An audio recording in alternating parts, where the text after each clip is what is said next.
नमस्कार, मैं डॉक्टर संगीता लोटलीकर शतायु आयुर्वेद से। आज मैं आपको चाय से होने वाले नुकसान से बचने के लिए कुछ प्रैक्टिकल टिप्स बताने जा रही हूँ, जिसका इस्तेमाल करके आप चाय से होने वाली जो नुकसान है उसे टाल सकते हैं। मेरी पहली टिप है, खाली पेट कभी भी चाय नहीं लेना चाहिए। हम लोग क्या करते हैं, सुबह उठते बराबर चाय लेते हैं, उससे एसिडिटी बढ़ती है। इसीलिए खाना और चाय उसके बीच में कम से कम 2 घंटे का अंतर होना चाहिए। खाना खाने के बाद 2 घंटे के बाद आप चाय ले सकते हैं, उससे चाय से होने वाली एसिडिटी कम होती है। क्या होता है कि चाय में जो टैनिन होता है वो हमारे पित्त को बढ़ाता है और एसिडिटी कर देता है। चाय में टैनिन की जो मात्रा है वो हमारे खाने से जो मिलने वाले विटामिन है, मिनरल्स है, जो पौष्टिक तत्व है, वो हमें एब्जॉर्ब करने के लिए कम हो जाते हैं। इसीलिए चाय और खाना साथ में नहीं लेना चाहिए या खाली पेट चाय नहीं लेना चाहिए। चाय और खाने के बीच में 2 घंटे का अंतर कम से कम रहना चाहिए। मेरी अगली टिप्स है कि चाय, जब भी हम लोग चाय उबालते हैं तो उसमें टैनिन की मात्रा बढ़ जाती है, इसीलिए चाय कम से कम उबालना चाहिए। हमारे इंडियन घरों में क्या होता है कि चाय बहुत उबालते हैं, जितना उबाले उतना चाय कड़क हो जाती है और चुस्ती फुस्ती आती है, ऐसे कहा जाता है। बट ऐसे नहीं है, जितना हम लोग चाय को उबालेंगे उतना टैनिन उसमें उतरेगा, उसकी मात्रा बढ़ेगी, इसके कारण एसिडिटी बढ़ेगा।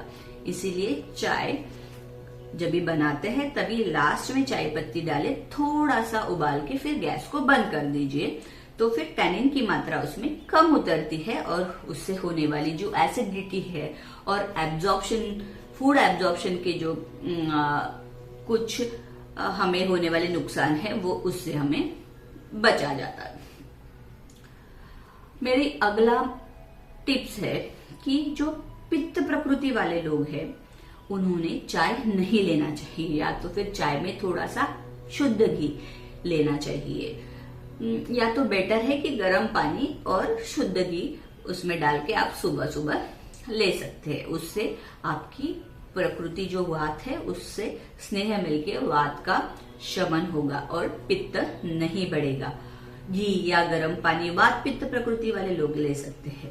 प्रकृति आयुर्वेद के अनुसार 3 बताया गया है, वात, पित्त और कफ। उसमें से जो पित्त प्रकृति वाले हैं उन्होंने बहुत ही चाय को टालना चाहिए, क्योंकि पित्त प्रकृति वाले लोग होते हैं उनमें क्या होता है कि पित्त से होने वाली जो बीमारी होती है, जैसे कि एसिडिटी, सिर दर्द, माइग्रेन वगैरह बहुत ज्यादा होता है। और इस वक्त जैसे ये प्रकृति वाले लोग अगर चाय ज्यादा मात्रा में लो तो ये सब बीमारी उनको बहुत ज्यादा हो जाती है। इसलिए पित्त प्रकृति वाले लोगों ने चाय कम ही लेना चाहिए।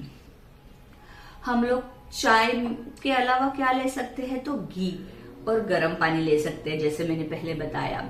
दूसरा, काला मनुका, हम लोग 7 से 8 काले मनुके रात को भिगो के सुबह उसका काढ़ा बना के उसमें नमक या जीरा स्वादानुसार डाल के ले सकते हैं, ये बहुत फायदेमंद हो सकता है। नेक्स्ट, हम लोग आंवले का जूस ले सकते हैं। आंवला जो सद्य सेवनीय बताया गया है कि एक ऐसा द्रव्य है, वनस्पति द्रव्य है, जो हम लोग हमेशा खा सकते हैं, उसके कोई भी नुकसान नहीं होता। आंवला एक ऐसा द्रव्य है जिसमें 6 रस, जो टोटल 7 रस है उसमें से 6 रस उसमें पाए जाते हैं, जो हमारे प्रकृति के लिए, हमारे शरीर के लिए लाभदायी होता है। इसलिए आंवले का सेवन हम लोग रोजाना कर सकते हैं, जो नुकसान नहीं देता है। मेरी अगली टिप है कि बहुत सारे लोग क्या करते हैं कि जब भी स्ट्रेस में रहते हैं तभी चाय पीते हैं, या हम लोग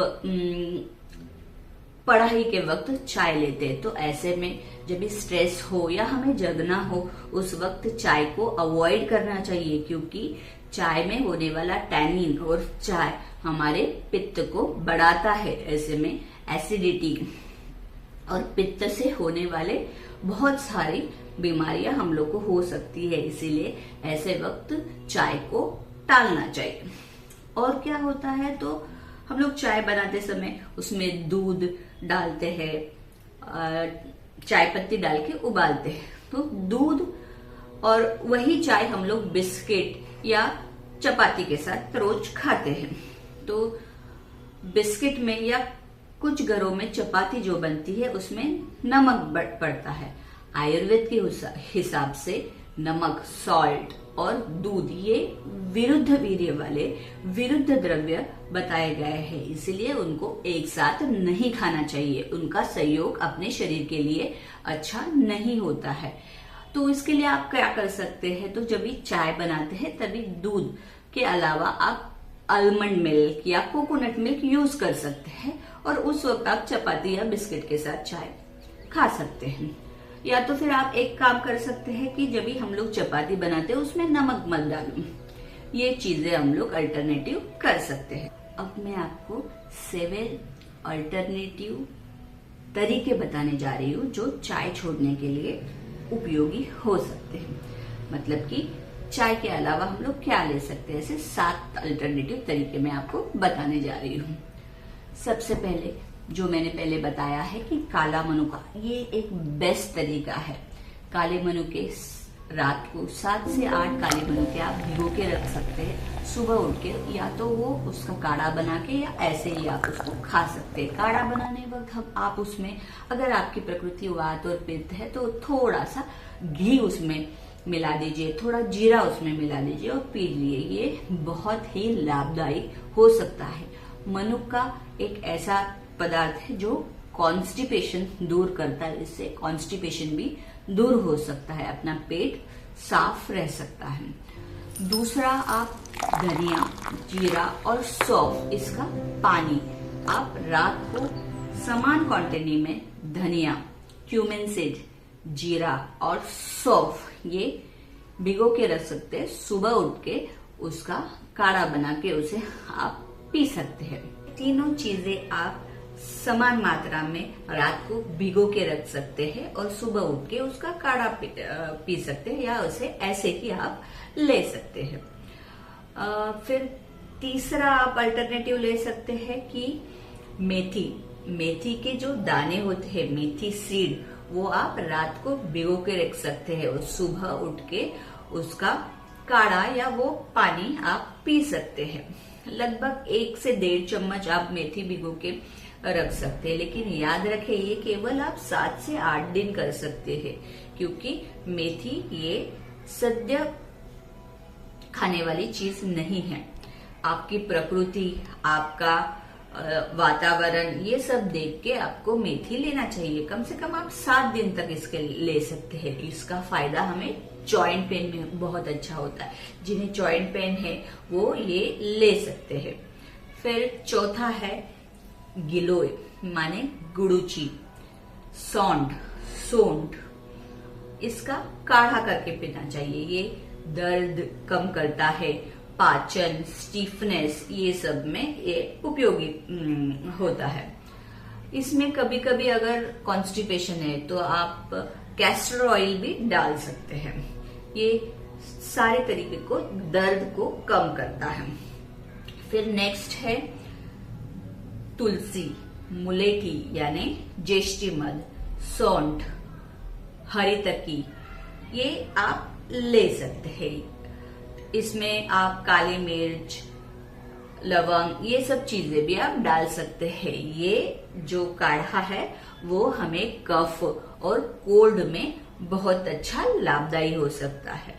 फिर नेक्स्ट है तुलसी, मुलेठी, सौंठ, हल्दी और मिश्री, ये कफ कोल्ड में आपको लाभदायी हो सकता है। फिर मेरा छठा अल्टरनेटिव है कि हल्दी और दूध, ये आप ले सकते हैं। इसे हम लोग टर्मरिक लाटे भी बोल सकते हैं। हल्दी बहुत अच्छा इन्फ्लेमेशन कम करता है, स्किन अच्छा रखता है, तो आप हल्दी और दूध ये सुबह ले सकते हैं चाय के लिए अल्टरनेटिव करके। फिर अगला आता है नींबू, लेमन, पानी में नींबू निचोड़ के वो पानी आप पी सकते हैं। अगर आपको वजन कम करना है, ये आपका अगर एम है, आपका पर्पज है, तो आप उसमें थोड़ा सा हनी डाल सकते हैं। याद रखो, हनी कभी भी उबाले हुए पानी में या गर्म पानी में नहीं लिया जाता, वो विषैला जैसे काम करता है। हनी डालने के वक्त उसे थोड़ा ठंडा करके उसके बाद डाला जाता है। वापस मैं बोल रही हूँ कि नींबू भी पित्त प्रकृति के लोगों को थोड़ा कम ही लेना चाहिए। अपने प्रकृति के अनुसार ये जो 7 मैंने तरीके बताए हैं, ये आप ले सकते हैं। ये बिल्कुल आपको चाय छोड़ने के लिए मदद करेंगे। और चाय से जो होने वाली जो तकलीफ है, एसिडिटी, माइग्रेन, कॉन्स्टिपेशन, ये सब आप दूर रख सकते हैं ये अल्टरनेटिव यूज करके। हमारे शतायु आयुर्वेद में हम लोग ने शतायु कषाय करके एक आयुर्वेदिक काढ़ा बनाया है। उसमें अलग अलग 16-17 हर्ब्स है। हम लोग वातावरण के हिसाब से, प्रकृति के हिसाब से, जो आदमी उसे ले रहा है उसके हिसाब से, कभी अगर ठंडापन चाहिए तो धनिया ज्यादा, अगर उसमें कफ कोल्ड ज्यादा है तो दालचीनी, लवंग, ये सब चीजें ज्यादा डाल के हम लोग ये काढ़ा बनाते हैं। तो आप ये काढ़ा यूज कर सकते हैं, शतायु कषाय काढ़ा। नमस्ते।